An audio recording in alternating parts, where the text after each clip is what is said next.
Bonjour à toutes et à tous, je m'appelle Mathias Desroches, je travaille comme planeur stratégique au sein du Hub Institute. Je suis ravi de pouvoir introduire la matinée avec un sujet, je pense, qui vous touche au quotidien, qui touche aussi les travailleurs, les talents avec qui vous collaborez. J'aborde ce sujet par le prisme de l'IA, qui fait que, en fait, il y a pas mal de transformations dans les organisations ces derniers temps. On le voit, je pense que vous le sentez depuis quelques années, quelques mois. On a un monde qui change, qui va très vite. Dans un premier temps, on voit qu'il y a quand même des conséquences de la pandémie qui sont toujours d'actualité aujourd'hui, qui concernent le travail hybride, par exemple.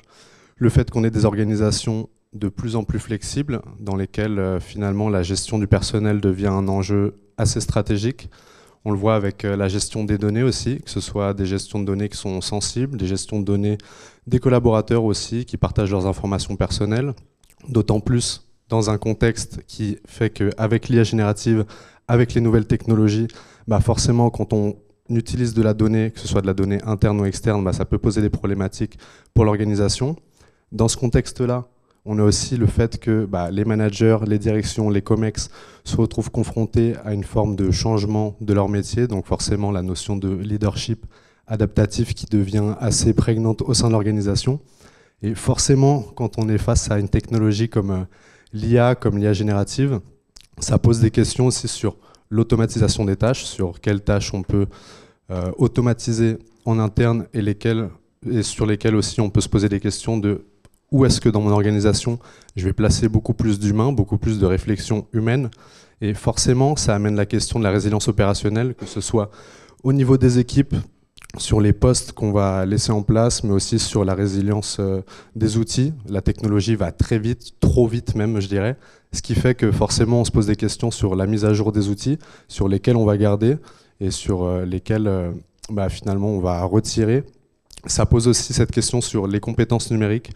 On va le voir juste après, mais il y a une question sur à partir du moment où on rajoute une couche de complexité technologique avec l'IA, bah, est-ce qu'il n'y a pas déjà d'autres couches de complexité informatique à régler en interne?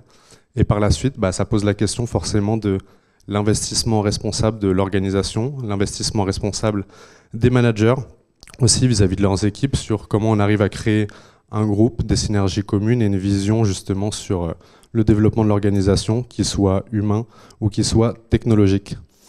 Pour introduire la matinée et cette présentation, je vais aussi vous laisser avec Arthur Mengs, du coup, qui est le patron de Mistral AI, juste pour qu'on puisse avoir un contexte aussi sur ce qui se passe en ce moment au sein des organisations, et là plus particulièrement sur un cas qui est industriel. Avec CMA CGM. Par exemple, alors du coup, c'est pas des caméras, c'est plutôt Non, des containers. c'est du transport, mais c'est quoi? C'est du transport, c'est des conteneurs, c'est quoi? bah, un bon exemple, c'est tout le process de ce qu'on appelle de container release. Donc il y a un gros cargo qui arrive dans un port, il y a plein de containers, et puis les containers, il faut les dispatcher aux bons endroits. Et pour ça, il faut appeler les clients qui ont mis les containers sur le bateau, il faut vérifier que tout est bon d'un point de vue Et en réglementaire. quoi l'IA participe à tout ça? Et ben c'est là où en fait on déploie une intelligence artificielle qui va gérer toutes les étapes. Il y a 15 étapes dans l'affaire, c'est un process assez compliqué. Il y a 15 personnes qui doivent interagir, il y a 12 logiciels différents.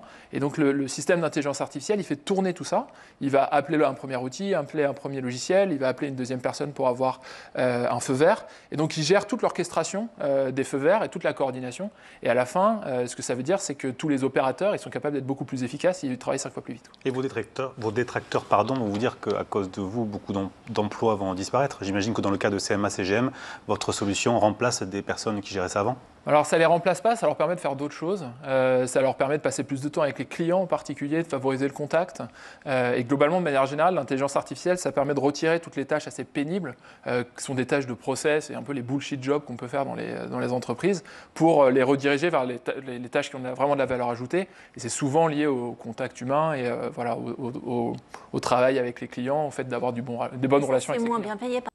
Donc voilà, ce qui est intéressant avec ce passage dans le quotidien d'Arthur Mengs, c'est il y a plusieurs notions. Déjà, la notion de concrètement, quand on intègre une technologie qui est aussi puissante au sein de l'organisation, bah, ça peut venir poser des questions sur comment on va gérer les équipes, comment on va gérer les humains, comment on va gérer la technologie. Et voilà, la question que j'aime me poser en ce moment, c'est aussi se dire, bah, finalement, avant d'intégrer de l'IA générative, des nouveaux outils au sein de l'organisation, est-ce qu'il n'y a pas déjà des questions à se poser sur les compétences numériques des talents? Est-ce que tout le monde est au même niveau? Est-ce que tout le monde a le même niveau de connaissance sur les outils, sur la manière dont ces derniers sont mis à jour, parce que ça va très vite, et effectivement, à force de recevoir des newsletters, de recevoir des messages nous disant « Ok, il y a une nouvelle fonctionnalité sur tel outil, vous pourriez l'utiliser comme ça », bah finalement, peut-être que ça crée un peu de brouhaha pour tout le monde. Donc, il y a toute cette question de transformation digitale, je pense, qui est super important de se poser. Et dans un deuxième temps, on voit aussi que finalement, il y a de plus en plus d'outils IA qui sont utilisés quotidiennement par les talents aujourd'hui en France, que ce soit entre 30 et 39% pour des utilisations quotidiennes ou régulières. On le voit, finalement, il y a quand même cette techno qui impacte de plus en plus l'entreprise. Autre élément qui est super important à prendre en compte et qu'on a constaté ces derniers mois avec l'équipe Insight du Hub Institute, c'est un rapport de McKinsey qui montrait que finalement le facteur déterminant et qui faisait qu'on passait le plus de temps au travail, c'était les compétences numériques de base. Donc ça montre bien, donc à hauteur supérieure à 20%, que finalement si on n'a pas un niveau de compétences numériques adéquat vis-à-vis de son organisation, potentiellement on va y passer plus de temps et forcément ça a un impact sur l'expérience collaborateur. Dans un autre temps, finalement, on voit qu'il y a de plus en plus de grands groupes, de grandes entreprises qui intègrent des processus IA, que ce soit Total Energy, L'Oréal, BNP Paribas, Société Générale.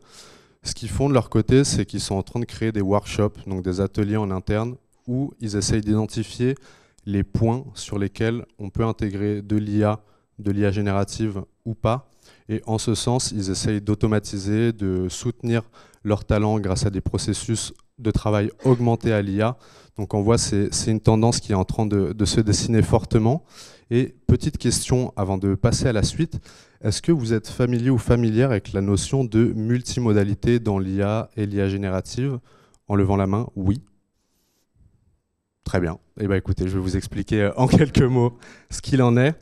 Ce qu'il faut comprendre avec les technologies d'IA générative, c'est que on peut avoir des technologies qu'on considère comme monomodales, c'est-à-dire qu'on va avoir un traitement d'information qui est dédié à une seule typologie de données. Ça peut être par exemple l'image, le texte, le code, l'audio, le son.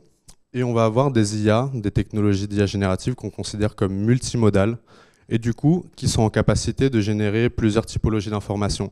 Typiquement pour les ressources humaines, ça pourrait se manifester comme le fait de fournir un document, un CV, où il y a des images, du texte, et grâce à l'IA générative multimodale, on sera en capacité de gérer plein de CV et de pouvoir les analyser d'un coup et savoir lesquels vont bien fitter avec les bons postes et sur les finalement ça ferait que certaines candidatures seraient beaucoup mieux appréhendées. Donc voilà, c'est une notion que je trouvais importante à souligner avant de continuer, et d'autant plus dans un contexte où tout va très vite et où on se questionne sur est-ce que l'IA générative va tous venir nous remplacer? Je vous laisse découvrir ce spot de Canal+, qui m'a semblé assez pertinent pour traiter la question.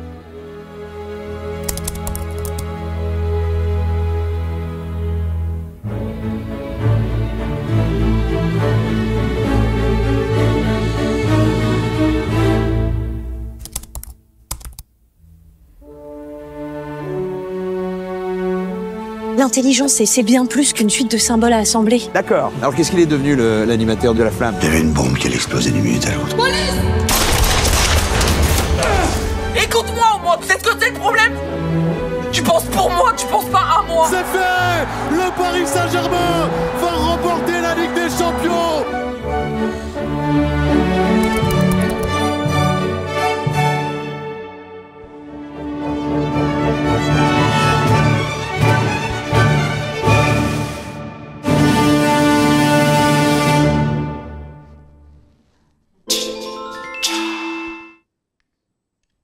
Donc voilà, il y a cette question, cette notion qui intervient à la fin de la vidéo qui est « je n'aurais jamais pu ». Donc finalement, ça vient bien challenger le fait que la machine n'est pas capable de tout faire non plus.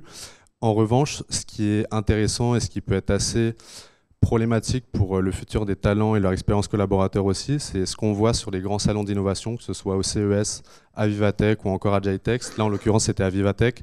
On voyait le PDG du groupe Manpower qui se posait la question de savoir finalement, est-ce qu'il ne va pas y avoir un gap qui va se créer entre ceux qui vont adopter de l'IA quotidiennement et ceux qui ne vont pas l'adopter quotidiennement au travail. Et ce que je trouve intéressant, c'est une étude qui a été publiée par le cabinet de Josh Berzin, donc qui est un expert en management, en culture RH et en futur du travail aux États-Unis. Et lui, ce qu'il fait, en fait, c'est une catégorisation qui est assez simple de super travailleurs, finalement, avec l'IA. C'est de dire qu'il y a des postes qui sont considérés comme hautement qualifiés aujourd'hui, et pour qui l'IA va être une opportunité.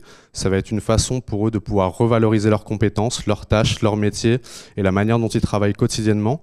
Donc très bien, tout est positif, tout va bien pour eux, mais par contre il y a aussi d'autres catégories de travailleurs, de talents sur lesquels donc, eux sont considérés comme peu qualifiés, et ce que ça va venir faire pour eux, c'est que finalement ils vont voir leurs tâches être automatisées, ils vont être challengés dans la manière dont ils travaillent quotidiennement, et forcément dans l'expérience collaborateur, ça vient amener une problématique qui est aujourd'hui, peut-être que j'aime bien travailler sur certaines tâches, peut-être que j'aime bien faire mon boulot d'une certaine manière.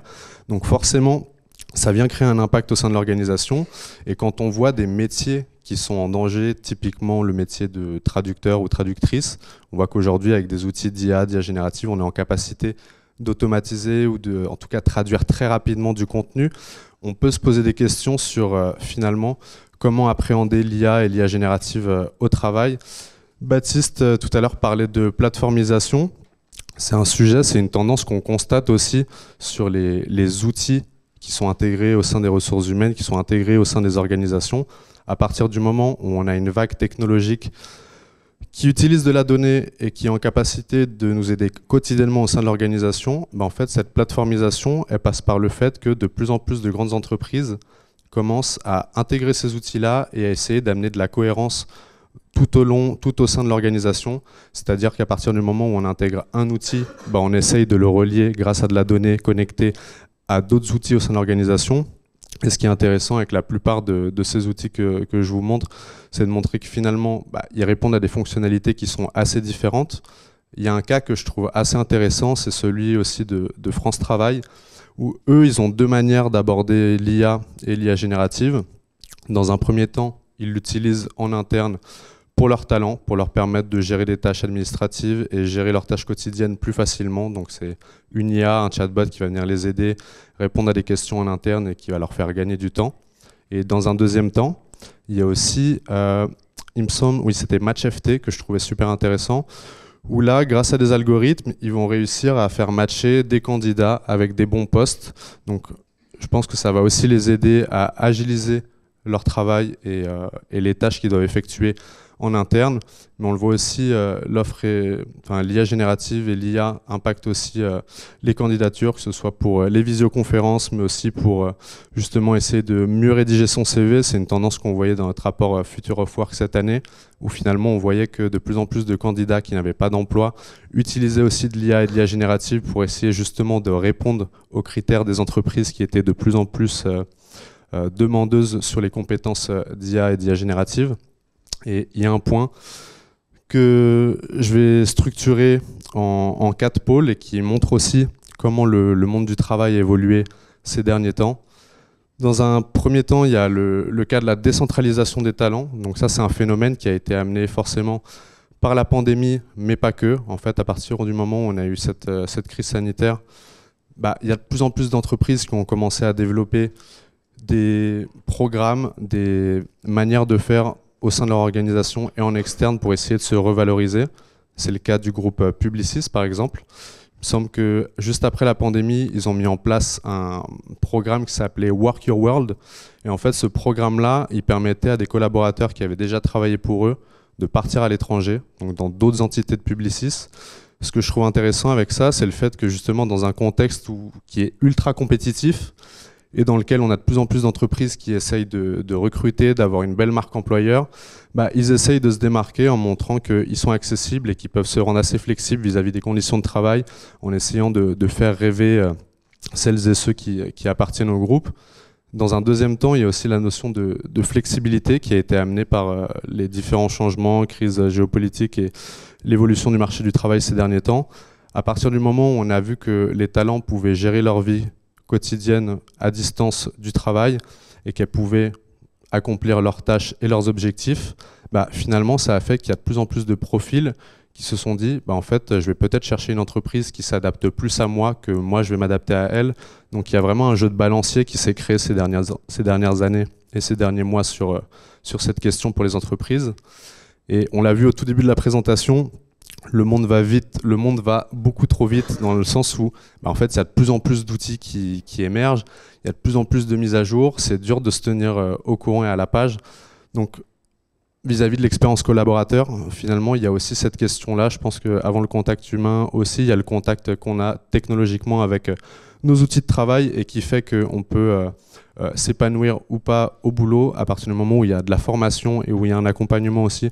Je pense que ça peut être intéressant pour les entreprises de garder ça en tête, d'autant plus dans le contexte où il y a cette couche technologique qui s'ajoute avec l'IA générative et où là, pareil, dans notre dernier rapport sur la création de contenu, l'IA et l'IA générative, on voit que pour chaque secteur d'activité, en fait, il y a énormément d'outils qui sont en train d'émerger. Donc forcément, ça pose la question de l'appropriation, de la formation quotidienne. Et c'est ce qui fait aussi que l'expérience collaborateur va évoluer dans les prochains mois, de manière assez drastique en tout cas. On le voit sur la plupart des salons technologiques sur lesquels on va, que ce soit à New York, à Las Vegas ou à Dubaï aussi.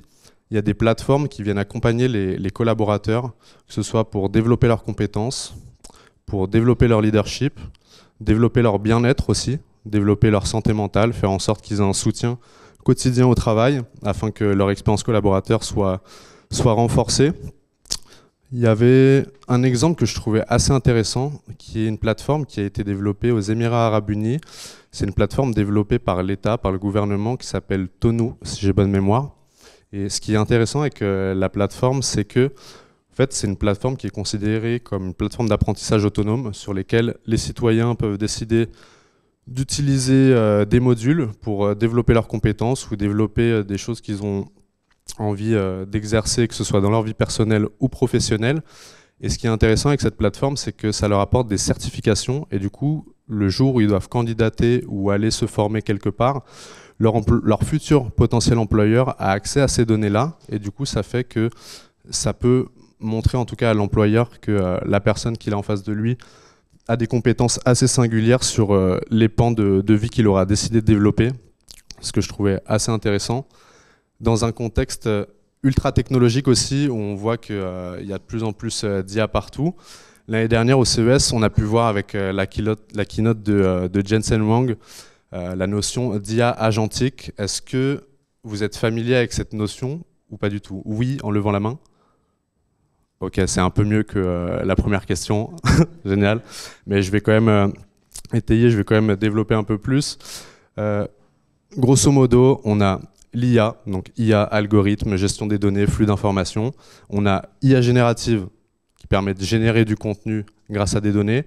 Et on a IA agentique, où là, c'est des logiciels à qui on va demander de faire des choses.